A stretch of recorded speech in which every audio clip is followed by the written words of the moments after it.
rush hour, 'cause I like the rush, the pushing of the people. I like it all so much. Such a massive motion, do not know where it goes. I move with the movement, and I have the touch. Little Peter Gabriel there, part of the soundtrack, inexplicably part of the soundtrack of Marty Supreme, set in 1952. Apparently there was no music recorded in 1952 that they could think of to use. In any case, we are here to talk today on The Nose about Marty Supreme, which has been in the theaters for a while now, and there is sort of now some discussion online of post-Marty Supreme traumatic stress disorder, people finding it hard to calm down. A little bit later, we're going to stay in the early 1950s with Good Night and Good Luck. This time, the Netflix-hosted... I don't know. I'll have to explain it. Actually, Jonathan McNichol has written a good description of exactly what this is. But anyway, it represents actually a filming of the penultimate episode, the penultimate performance of the Broadway run of Good Night and Good Luck, the story of Edward R. Murrow and Fred Friendly and their defiance of Joe McCarthy. Starring George Clooney. So anyway, but it's complicated because, never mind, we'll explain it to you then. Let's get going here. Before I even introduce our panelists, let's hear a little bit from Marty Supreme. You're going to hear Timothée Chalamet as Marty Mauser, who believes that he can be the next international table tennis champion and does not apparently understand how little that is ever going to mean in the United States. Talking to, and this is a little bit of the surprise casting that goes on in this movie, Kevin O'Leary. You know him as Mr. Wonderful from the Shark Tank. He is here playing Milton Rockwell, a pen magnate, a maker of pens. And Timothée Chalamet is attempting to get his attention. Let's hear a little bit of A1, please. Excuse me. Do I know you? I don't think so. And you want to buy dinner for my entire table tonight? Yeah, is that okay? Why? What do you mean, why? Do I need a reason? Well, let me rephrase that. What do you want? No, I don't want anything. It's just my small way of saying thank you. Thank you. Yeah. Thank me for what specifically? For all your products. I mean, where would we be without pens? You know, I have many talents, but the one I'm most proud of is the ability to smell bull from a mile away. I'm being completely sincere. Where are you from? New York? What about you? New York, too. What do you do? I'm a professional athlete. Really? What sport? Table tennis. Table tennis. That's Yeah. a sport? Yeah, of course it is. I'm here competing in the British Open. In fact, I'm playing at Wembley tomorrow in front of a sold-out crowd in the final against Japan. I'm here representing the United States. Japan? Mm-hmm. Japan has a team here? Yeah, that's what I just said. How'd they get around the travel ban? Because table tennis is the fastest growing sport in the Asians. It's huge over there. Oh, you're gonna like this. You know what they call their grip? The way they hold their rackets? No. They call it pen holder. So let's get going here. We got a great panel here to discuss both of these works, starting with Xandra Ellin, who produces The Global Story for the BBC, has been with us in many capacities over the years, big part of our story. Also, Shawn Murray, stand-up comedian, writer, the host of the Fantasy Filmball podcast, and co-host with me of the as-yet unreleased podcast, Not the Guys You Kill, a podcast entirely about the movie Michael Clayton. It's not released because we have not made any episodes of it yet. That's really what's standing in the way. It's not being blocked or anything. And Irene Papoulis, who was on the first episode of the Colin McEnroe Show, the first episode ever of The Nose, and probably if we do something else, she'll be on the first episode of that. But also someone who taught writing for many years at Trinity College and has done some very exciting writing herself. All right. So Irene, I'm going to begin with you because... the first thing that I really heard from an audience member about Timothée Chalamet came from our friend, Irene, Tracy Julian, who said that she had not been able to calm down for hours after seeing, she's a big Chalamet fan, so she went to see Marty Supreme, and she just couldn't quite catch her breath afterwards. And I think you had a somewhat similar reaction. Absolutely. But I don't think it was necessarily tied into Timothée Chalamet, the person, no, the actor. But yeah, it was very fast. I loved Uncut Gems, and I loved the fastness of that. Directed by the same Josh Safdie, the same director. Yes, yeah. Right. Go ahead, continue. And so I loved the fastness of this, and I loved the Timothy's acting in terms of his ambition and his driving ambition and just going and going and going as a movie. But as I reflected after, I started to think about it sort of seemed more like a mess to me than I thought it was while I was watching it. And so I'd start there. But things can be messes and still be quite enjoyable. But it sounds like you have are you still struggling with the question of actually whether you enjoyed it, or have you come to rest in a certain place? I know I enjoyed it, but I'm struggling with the question of why it's so popular with so many people, what it is that it's sort of in the culture. All right. So let's go to Shawn and Xandra, and maybe we can figure all this out. So Shawn, give us your immediate take on Marty Supreme. Well, it's so popular because it's Big Timmy. You know what I mean? I think that's first and foremost. No, I think I mean I'm a fan of. I haven't seen the Smashing Machine, but I'm a fan of all of the other Safdie brothers movies. I think Uncut Gems is their high watermark, and this is pretty much very much in line with that. I think, like I said, Uncut Gems is a little bit better. I think, but also I don't know. I'm kind of moving past the qualifier, or like what's better or what's good. Mm-hmm. It's like, I think more than anything, the Safdies, again, aside from the Smashing Machine, which I haven't seen, they make a movie that you're just locked in. You know what I mean? Like, I think that's like, you can never accuse their movies of being boring, and I think that's more effective than anything. Like, and I think when we talk about like the cinematic experience and why theaters are so important, it's like, I can't. I mean, I've seen Uncut Gems at home, and I've seen Good Time at home, but like, the thrill is seeing them in the theater, and I feel like they make movies for the theater in a way that's not like the Nolan, Spielberg, James Cameron thing, where it's like it's the biggest possible spectacle. Like, this is I mean, it's like kind of a globe-trotting thing, but it's not like a big set piece movie, but it's still like super engaging. I think that might be part of why it's so popular, because it's like you just want to be thrilled, and they're going to thrill you no matter what. Yeah. So, and Xandra, I want to get your overall take, but maybe just we could build a little bit on what Shawn is saying. I sort of feel as he's saying that I'm thinking, maybe the Safdies are really making movies, or in fact, in this case, Josh Safdie is making a movie for 2026 where there's the attention economy has been revved up into a whole different zone, and getting people's attention and holding people's attention and not having them want to look at their phones is a bigger problem than it ever was before. And one's mind doesn't wander during this movie, no matter what anybody thinks of this movie. I would defy anyone to say that their mind wandered during it. And I wonder if that's one of the things, to answer Irene's question, why are people in the movie theaters? Maybe it's just because they want to see a movie that they can't stop watching.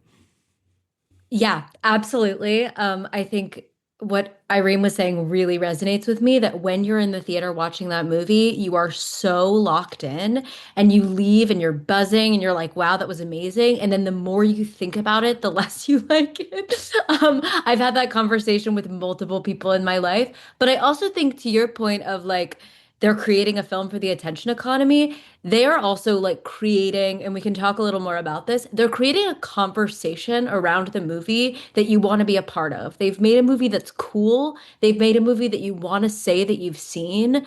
And that, I think, is like a huge part of creating art in this moment, is like making people want to see it so they can be a part of the conversation. And I think that's what they've done with this. I think that's a great point. And I think it does explain at least some of the presence of people in movie theaters watching this movie as well. I think another thing that comes up, and I think it really, more than even usual, has a big impact on how you ultimately perceive this movie, Irene, is what you think it is. And I will just share that sort of in the last, I'd say 15 or 20 minutes of this movie, I started to laugh because I started to realize that the too muchness of the movie was a big part of what made it really funny. The fact that, I mean, I don't want to do any spoilers or anything, but he's in this horrific situation in New Jersey with guns and then just like, I don't know what the timeline is. It feels like 16 hours later, he's in Japan playing the table tennis match of his life. And I was just sort of laughing because I think how much actually goes on in this movie is one of its jokes. But I don't know. I could be argued out of that position, and I'd love to know what you think, Irene. Yeah, and in the clip you played at the beginning sort of said, like, table, I'm a professional athlete, tennis. Oh, that's a sport, Mm. So it's just such a something that for most people couldn't imagine that being something you would have such a driving ambition about, and that is kind of funny. I do agree, but at the same time, I've just been thinking about the idea of the conversation. Yeah, we all like to have a conversation about it, but part of the conversation is, but is it a good movie? Mm. Is it good? What does it add up to? What is it? And so that's when it might sort of fall out. I mean, if you just think of it as I can't just think of it as a comedy, because I feel like it's kind of it's saying something, though I can't say exactly what it is. I mean, you're not able to say, as opposed to you refuse to say. You're not. Yes, Yeah. I'm not able to. All right. And yeah, actually, McPants is slacking me. Comedies say things! Exclamation point. And so, Shawn, I don't know what's your overall takeaway from this movie in terms of what it is, or is that not even a particularly good question? It's a question. You know what I mean? I don't know if it's good or bad. It's because it's like, I think on one level, it's like, I love that it's a movie in the sense that, like, it's a movie about a globe-trotting table tennis star who gets into like prime. Like, it's like, if you told me on paper, like if you told most people, like, hey, there's going to be a movie, it's the A24's big movie of 2025. It's about a table tennis player. It's like, you would not expect it to be this much of a conversation starter. But I think what they do in this is like, they make it where it's like, okay, is this unrealistic? Would he have survived the situation? Is this how it would have gone? No, but it's a movie. Who cares if this is real? You know what I mean? I like when movies are just kind of like, this is a story that I wanted to tell. It doesn't really matter. Like, this even gets into like the one battle after another conversation about, like, is this a realistic depiction of the revolution? And it's like, it's a guy writing a movie about like, he's just using it as a backdrop to tell a story he wanted to tell. It's like, do you think Josh Safdie cares about table tennis? I don't think so. But I think he's like, hey, I like to tell stories about people who like to live on the edge. And it's like, wouldn't it be interesting to like take a table tennis player who we don't think of as edgy and then make him the guy who's living on the edge? And it works. And I think, I don't know if it's a good movie. Maybe time will tell, but I know I like that I enjoyed the experience of watching it, and I will watch it again. I guess, Xandra, what we haven't really said so far is that Marty Mauser, the character played by Timothée Chalamet, is one of the most horrific narcissists and sociopaths that we've encountered in a while. And to me, that helps it be a comedy. I tend not to like things. I mean, once again, no spoilers, but there's one scene with him and Gwyneth Paltrow in Central Park where she has apparently delivered to him the thing that can conquer the situation that he's in and give him his dream, and then it gets misplayed just so horrifically. And that's the kind of thing that would really bother me, except that at a certain point, we don't really care that much what happens to Marty. We're just interested in what happens to Marty. But the stakes of every scene are very, very high. But I think aggregately, then it's kind of like, yeah, but it's Marty, I don't know. But what you respond to that, Xandra? Yeah, it's Marty, and I think that they set up a scenario where he's always getting into trouble, and you just want to see how he worms his way out of it, which is really fun to me. I think like they love a character, the Safdies love a character like this. It's similar with Howard Ratner in Uncut Gems, who's also just the most annoying, loud character in history, but he's really fun to watch. I think Timothée Chalamet is one of the most charismatic actors we have, and I love watching him do basically anything at this point. So it was really fun to me. I think something that I find really interesting about this movie, and this is sort of related to what I was saying before about the conversation around it, is Timothée has been on this like world historic press run basically since he was doing press for the Bob Dylan movie A Complete Unknown last year, where he is just like out there being his most confident, arrogant self at every turn. And I think that in a funny way, that attitude and like our relationship to him as a persona is kind of text of this movie. Him being so loud and so boisterous and so cocky is like a huge part of what makes this movie work. And it's funny, like talking to my mom saw this movie And she's not as like, she doesn't follow pop culture as closely as I do. And so she hadn't been privy to the like Marty Supreme Christmas Day Dream Big that I was seeing all over my timeline everywhere I turned. And she was just sort of like, I didn't understand Marty at all. I was so confused by who he was. I didn't understand how we were supposed to sympathize or understand him. So I think that that is part of it. They're hoping that you're engaging with this kind of like supplemental story so that you can better understand his character in the movie. Yeah, you go ahead. Go ahead. I was gonna say, but does that help you understand his character? I mean, I think for me, Colin said he was a narcissistic psychopath, which I guess is true, but I kind of did want him to succeed. I did kind of, and I was thinking that it's because he has a sweetness to him, and that's part of why everybody loves him. That makes you think, well, yeah, he's a narcissistic psychopath, but he's really trying. He's really ambitious. He really wants to do well. I admire that in a person. And so that is part of why I felt confused, because I felt like I didn't see him as just a psychopath. I saw him as a vulnerable person that was really just trying against all odds. And so that's why I would say as a viewer, I got, maybe like your mother, I got confused, about, and then I felt like, what is the movie saying? But I guess I can just imagine Shawn saying, it doesn't have to be saying anything, which I think is a good point, but I want it to be saying something. Yeah. I don't think it's that I'm sorry. No, you go ahead. Go ahead. I don't think it's not that it has to be saying something. I think it's saying what I think really. I guess my point is that it's saying whatever you want it to say. Like I think I kind of got to the point where I just don't subscribe to the idea that like there is one thing that whatever Josh Safdie intended to come across as like what Marty is or what the movie is doesn't really matter if you felt the opposite. You know what I mean? Like if you felt like if Josh Safdie is saying to himself when he's finishing the screenplay, and they're gonna love this guy because he's got a good heart, and then everyone else leaves the theater saying this guy was an a-hole.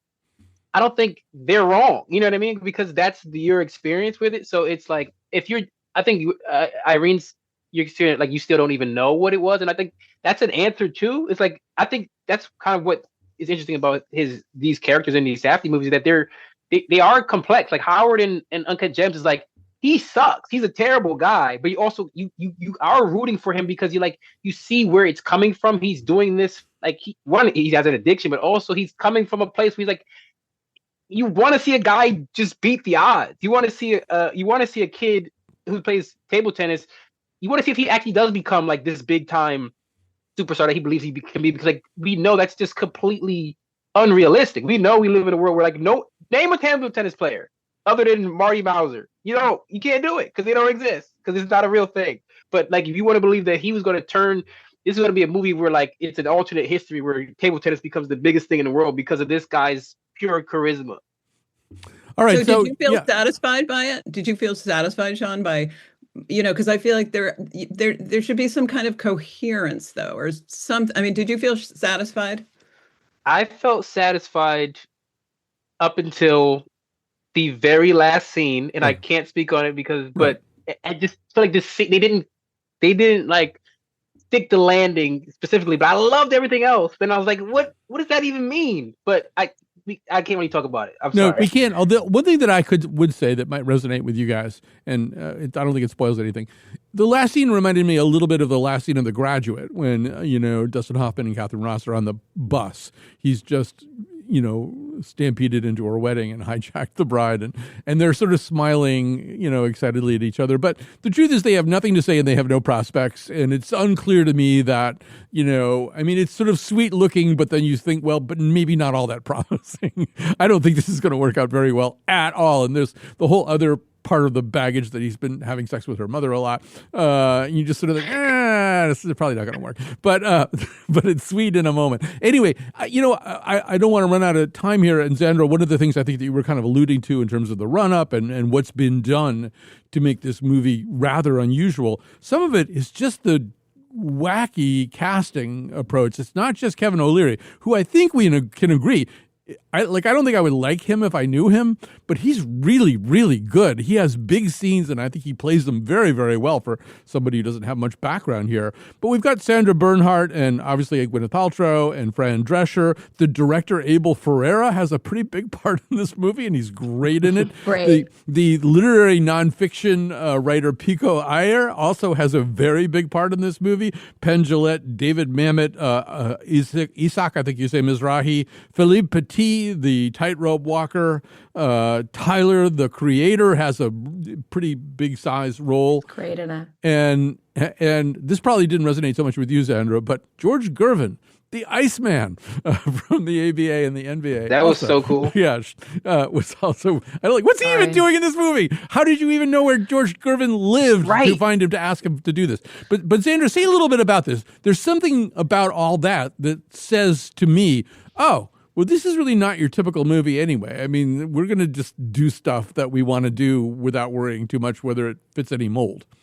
Yeah, I mean, I think that, yeah, to what I was saying about the Timothée Chalamet press tour, I do think that the Safdies really love to create kind of like a funny parasocial thing in their films. They like persona. They like subverting persona. I mean, I can't remember the last time I saw Gwyneth Paltrow in something short of like slinging ashwagandha like pills for goop. Like she's, and she's playing an aging actress having her comeback. And, and I think there is something really cool about that. The other thing, obviously, that the Safdies are really known for is finding these unknowns who these like unknown weirdos who you can kind of like as who are non-actors, that as the audience you kind of can like latch onto as, these are like just real people in the movie, and they're really interesting and they're really charismatic, and I think that, yeah, I mean, I absolutely love that about them. I love pointing to the screen and the Leo DiCaprio meme and just going like, there he is. I loved seeing, Fran Drescher, the nanny, as the single mom. It's like they are infusing a lot of this into them. I completely forgot that Isaac Mizrahi was in it. Also, Nomi Fry, the New Yorker writer, is in it. Isaac was so good too. Yeah, he's great. Yeah. And I think that's something cool too, is just like seeing how they bring out the best in these non-actors, how they like really set them up, direct them well, and get the best out of them. I just always think that's really fun and cool. And again, like, I don't think that contributes to making a good movie necessarily, or like, to Irene's point, like a coherent narrative plot structure. It's just more of like the thrills, the excitement of seeing someone you recognize. And listen, I love that in a spectacle. It just makes me wonder, do people always have to take away meaning from you're kind of convincing me that maybe meaning is not the goal. And if meaning, some kind of like meaning, like this is what happens when you're about, when you do X or Y, maybe that's not what the movie is interested in at all. But I still think there's takeaways from what actually happens that are meaning. And that's where I would sort of like want to pay attention, but maybe I'm wrong. Yeah. Maybe Shawn. And I think, go ahead, Xandra. Yeah. Oh, I was just going to say, and I think it's about how it makes you feel. And even if in retrospect you think about a movie and it makes you feel nothing, or you like don't think about it at all, I think that is like information to me. If I never think about a movie again after I've seen it, I'm like, even if I had a great time in the theater, that maybe wasn't such a great film. See, I'm ready to see this movie again, and it took me maybe 2/3 of the way into the movie to have those feelings. I was struggling with it a little bit more. But Shawn, before we run out of time here, one thing we haven't said is about the look of this movie. It's set in 1952 in New York. A lot of it's in the Lower East Side, also in obviously post-war Japan and England as well. But the New York stuff, the production design of this movie is really also very remarkable. You feel like you can like smell garbage, if in fact Timothée Chalamet is hiding under garbage or something, which is the kind of thing that happens. But maybe you say a little bit about how the look of it affected you. Yeah, I mean, that's a part of like the transportive quality of it, where it's like I'm locked in on it, where it's like it's not shot on the volume that the Disney productions use, where it's just like the CG background. And I think that like it there's a tactile reality to it. It makes you feel like it's not like you can buy into this world a little bit more when it feels like you're actually in 1950s New York and not just like a Hollywood backlot or like a giant blue screen in a warehouse somewhere. It feels like, like, and that's why I think like they're brilliant. The Safdies have been brilliant with their casting of these sort of non-actors, because it's like these are people who are in New York. You know what I mean? Yeah. These are people who walk these streets. So it's like it feels a little bit more real than if everybody was like, Brad Pitt and whatever actor. It's like I've never seen this guy on Canal Street. You know what I mean? No. All right, we're going to stop there. I do want to say quickly that last year, Saltburn had the bathtub scene that everybody talked about. This year, this movie has the bathtub scene that kind of pivots the movie and that people tend to talk about and cite. So 2027, I can't wait to see. It's got to be Amy Adams doing something in a bathtub. All right, we're going to take a little break. We'll come back. We'll talk about Good Night and Good Luck.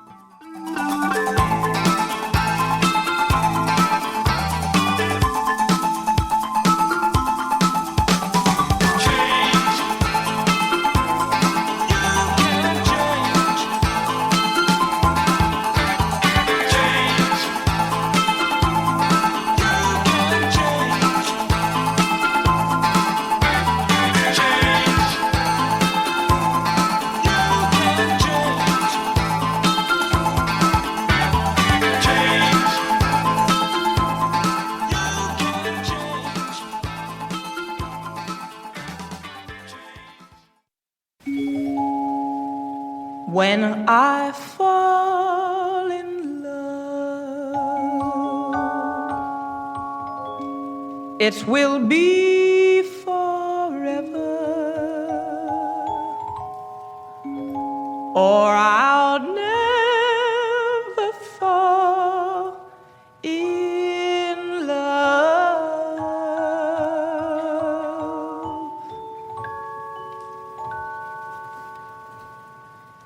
In a restless world like this is,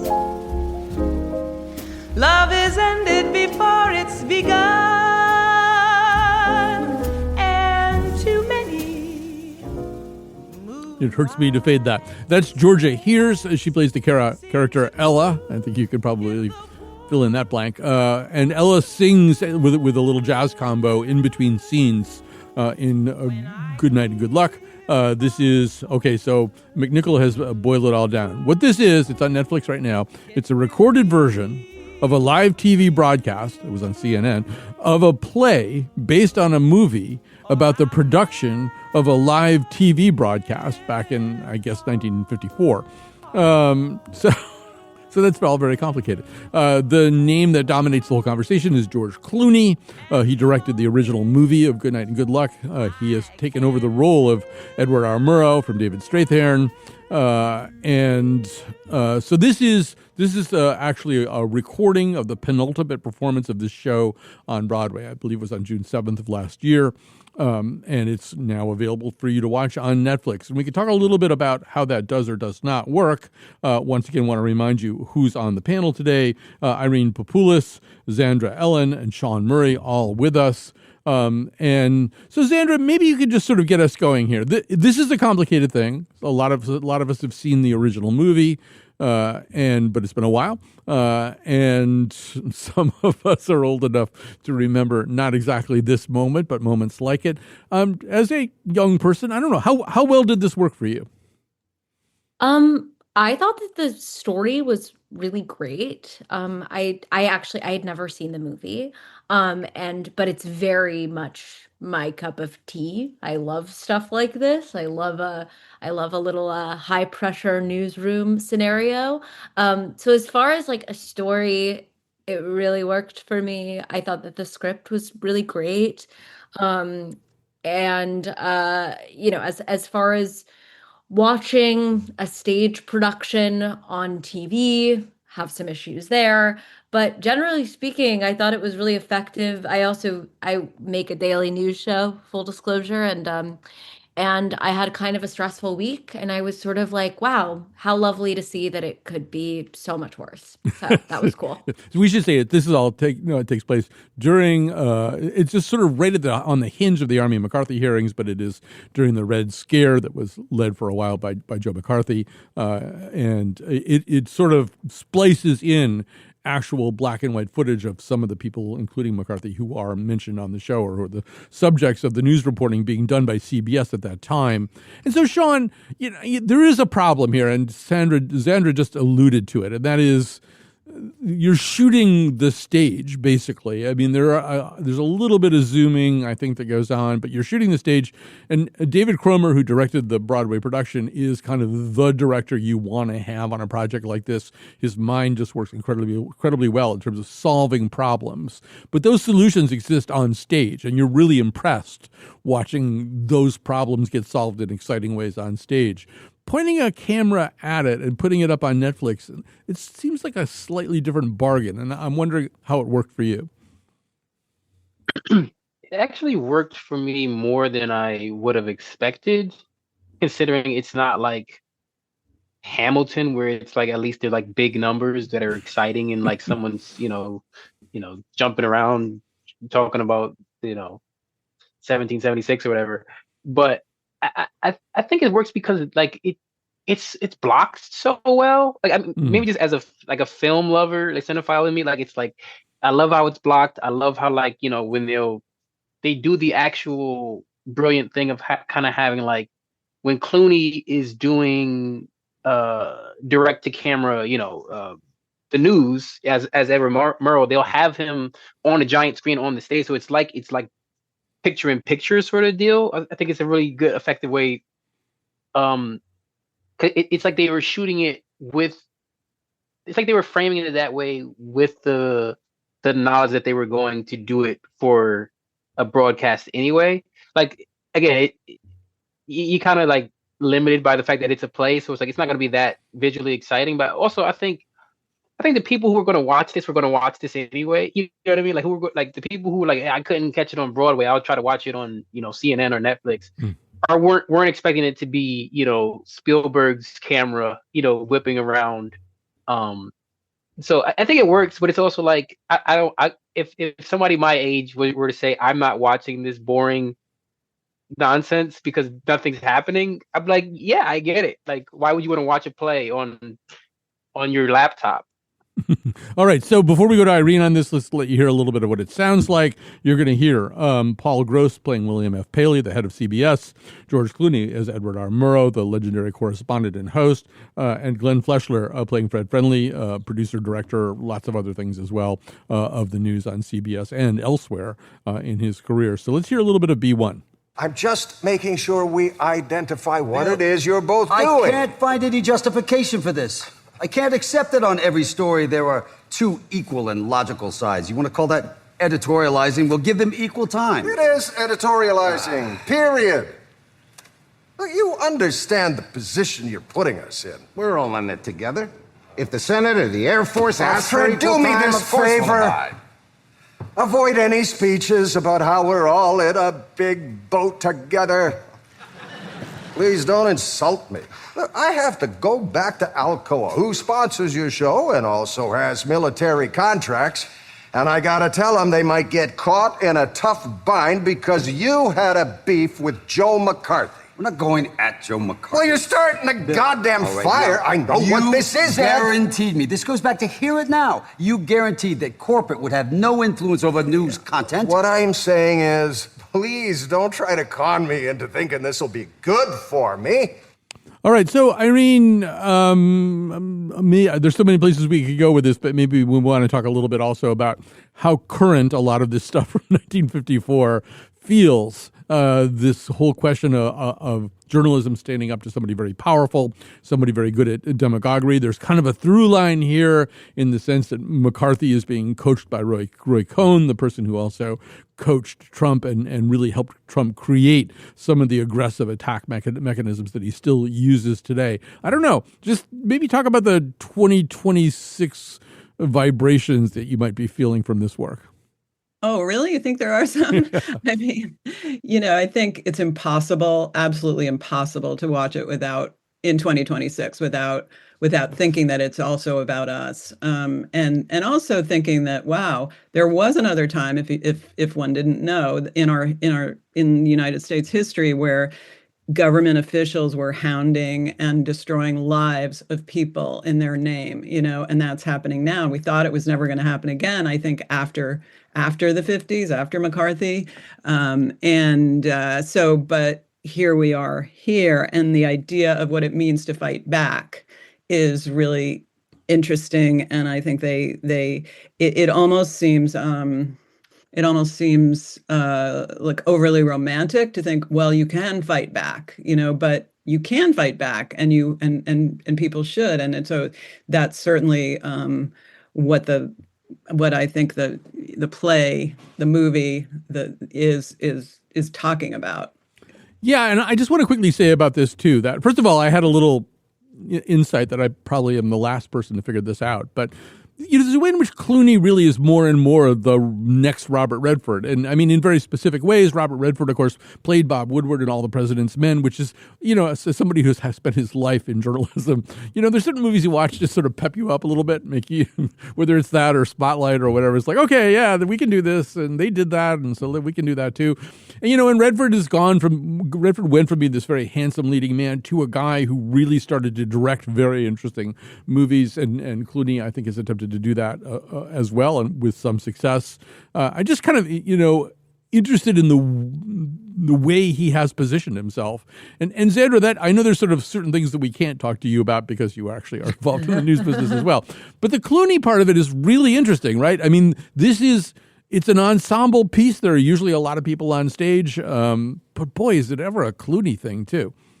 Oh, absolutely. Yeah. First of all, I think it is really funny and ironic that like my own commitments to impartiality as an employee of a large news organization make it so that I have to be very objective about some of the other stuff in this movie, but I can definitely opine about my boy Clooney. Speaking of, maybe you and Shawn have more to say about this as the Michael Clayton experts on the pod today, but this is definitely a showpiece for George Clooney, who certainly, I think it's really interesting that, having not seen the movie, that he like wanted to remake this film and recast himself as Murrow. Like it's sort of him saying, I am now taking on this role as sort of like an elder statesman style guy. He still looks extraordinary and not very old, but I guess this is him saying like, I am entering kind of a new phase of my career, moving on to more stage work. There's the funny moment in the show where they sort of reference that he no longer lives in the United States, yes, which I thought was pretty funny. And everybody in the audience was cracking up, and he sort of looked very bashful. So yeah, it definitely felt like he was the main character, obviously, of the show, and was also very much positioning himself as the main character. It felt like a statement of like where he wants this next chapter of his career to go, which is kind of interesting. I mean, he's playing this character who's sort of like, I'm working for the good of the people. I'm working for the greater good, and it's sort of it's very much a platform or a vehicle for his next phase. Yeah, we by the way, we have that clip. I don't think we have time to use it right now, but at one point, one of the other characters says it almost seems like all the reasonable people moved to Europe overnight. Yeah. And there's this laugh, and then there's a second laugh, and then Clooney cracks a little bit of a smile, and then the audience really laughs hard because Clooney obviously lives most of his life in Europe these days. He has, I think, houses in Italy and in England. 18th century estate in France. Yeah. So, Shawn, this is the thing that Xandra can't really talk about, I don't think. But, I just want to say that my first national convention was the Democratic National Convention in 1980. And one of the things I got to do there was go up into the booth, the CBS booth, where Don Hewitt was running the floor. In other words, he was kind of the chess master moving all these pieces around the convention floor. But the pieces were like Dan Rather and Terry Drinkwater and Ed Bradley and Harry Reasoner, and it was so much fun to watch and so exciting to watch. But I was also I remember thinking at the time, man, these people are elite. You know, I mean, they were sort of one of 3 or maybe 4 networks at the time, but they really were the Tiffany network. And it's also hard to watch this and not think about the sort of Barry Weiss era where CBS ducks away from a lot of the challenges we see happening up there on stage and screen. Yeah, I mean that's why stuff like this can be so depressing. Like even like watching like Oh, the President's Men or The Post, even where it's like, oh, these used to be like serious people with like real journalistic integrity and like purpose and like driven by the pursuit of truth. And now like the only person doing it is like Pablo Torre on his podcast investigating like Bill Belichick. You know what I mean? Like it's such a weird thing where like it feels like that is gone. Like I mean, obviously, even just like our reverence for a newscaster is completely gone. Like like whether it's Cronkite or Murrow or whatever, where it's like people don't turn on the news to be like inspired or like to hear from this person who they have the utmost faith in their values. They kind of just like, it doesn't even matter who you get your news from at all because no one believes it anyway. You know what I mean? And then even the ones like people will turn on their news source as soon as it's not saying what they want to hear anymore. And like, I don't know, it's just weird. It's just weird to think like we used to have newscasters that looked like George Clooney. Well, we also used to have newscasters who looked like Walter Cronkite. And this guy, Tony, the new, I don't even know what his last name is, the new CBS anchor. One of the things he said, talk about tin-eared, he said that they were going to be better than Cronkite, which is just kind of something you don't say until you've actually done it, he said like before he'd done anything. I'm so depressed about what CBS has turned into. Unfortunately, we're kind of out of time here if you guys are going to make some recommendations on the other side. So let's go to a break. It's Good Night and Good Luck. You can see it on Netflix. Perhaps you should. The tune somewhere there's heaven. How high the moon? There is no moon above when love is far. And we are back. It's time to say some thank yous. The thank yous go to our technical producer, Dylan Reyes, the maestro, and also to Jonathan McPants. He is the producer of this episode and most episodes of The Nose. With us, Shawn Murray, Xandra, Ellin, and Irene Papoulis. We're going to make some recommendations now. Irene, why don't you get us started with the recommendations? Okay. I'm actually gonna recommend somebody who appeared in Marty Supreme, who is Pico Iyer. And I always thought I was amazed. I only found out afterwards that that's who that was. Mm-hmm. He plays the head of the Table Tennis Association. About maybe 25 years ago, I discovered him in a yoga magazine writing a travel piece about spirituality or something. And I read his 2 novels, Abandon a Romance and Cuba and the Night. And they're both very sort of romantic and spiritual at the same time, love stories. And since then, I've read his travel writing and taught it in my classes, but no one I know has ever heard of him or anything. So it was my little private writer that I was kind of interested in. He's not always great, but he travels all over and he's an interesting writer. So I recommend him. I do too. I knew who he was. And when the credits scrolled at the end, I thought I was seeing it wrong. Does it say Pico Iyer there? It was very weird. Anyway, Xandra, why don't you go next with a recommendation or two?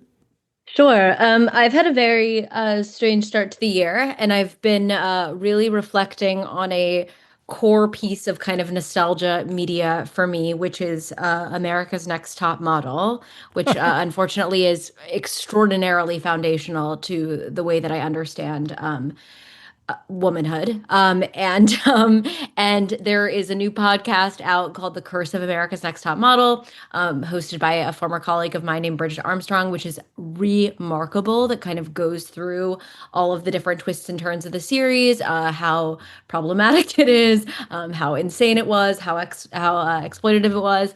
And I couldn't get enough of that. So then I read a book called You Want to Be on Top by Sarah Hartshorn that is about her experience as the only plus size model on the series, and both are amazing. And if this is a piece of media that resonates with you at all, I highly recommend going and listening to the podcast and reading the book. All right. I don't know who anybody is anymore. This is Carolyn Payne would have recommended that, except that Carolyn Payne isn't Carolyn Payne anymore, and I'm getting very confused. But so Shawn, what are you going to recommend? I'm going to recommend. I'm actually still reading it, but I don't think it's going to fall off a cliff at the end. So, Bel Canto, novel by Ann Patchett, which I think is great. It's about this sort of a hostage crisis in an unnamed South American country, and it's about like how like basically the community that develops amongst these hostages in this it's like a dinner party that was taken hostage. It's really good. Also, I think just in honor of his being featured in Marty Supreme, go check out some George Gervin highlights, the Iceman, on YouTube. Pretty great basketball player, forgotten to history by many, except for Josh Safdie. And me. It's fun. I mean, you could even just find ABA highlights in general. They're fun. All right. So I'm going to recommend two movies. One of them is an old movie. And I'm going to say something really unfashionable. So when the movie Ordinary People won Best Picture in its year, there was a lot in the Oscars. There was a lot of people, and there continue to be a lot of people who were angry about that because Raging Bull, I believe, come out that year. And so here's Bob Redford. It's his first directorial thing. It's one of the reasons I was thinking about Clooney and Redford, too. They both directed really good movies very early in their directing career. I rewatched Ordinary People a couple of nights ago. It really is a remarkable movie. I mean, it's a really, really good movie. I don't know how you compare it to Raging Bull. They're not trying to do the same things. But this is a movie that works on so many different levels, and Mary Tyler Moore gives the performance of her life by far. Everybody in it is good. And, it's a very sort of white people kind of movie. It's like the most white people kind of movie ever. Judd Hirsch is an amazing psychiatrist. And I think maybe people ought to let go of the whole Raging Bull thing. I mean, because Ordinary People has wound up sounding like this kind of middle-brow, mediocre movie, and it absolutely isn't. And then this is maybe a little bit more towards the middle, but so the movie Relay, which stars Riz Ahmed and Lily, I can't remember, Lily King, is that her name? That doesn't sound right. But in any case, this is a thriller, kind of Hitchcock-style thriller, if you like things like The Night Agent and stuff like that. But it's really good. It was released, I think it was shown in Toronto in 24, and then it kind of got dumped into the market in the middle of 2025. And Lily James, that's her name. And I don't think anybody really saw it. And so it's not any kind of major work or anything like that. But if you like a really good thriller with some very interesting twists and an unusual premise too, check out Relay. That also is available to you on the Netflixes. All right. Thanks so much to Xandra Ellin, to Irene Papoulis, to Shawn Murray. Thanks to everybody who helped out today. Thank you for listening. We will be back next week with the proverbial more. And talking about that, and talk about everything as a matter of fact. Oh, yeah. Talk about Torrington, Vernon, Danbury, Waterbury, Alderbury, Woodbury, hitting on New Britain, Vernon, I already said that one, Avon, Farmington, yeah.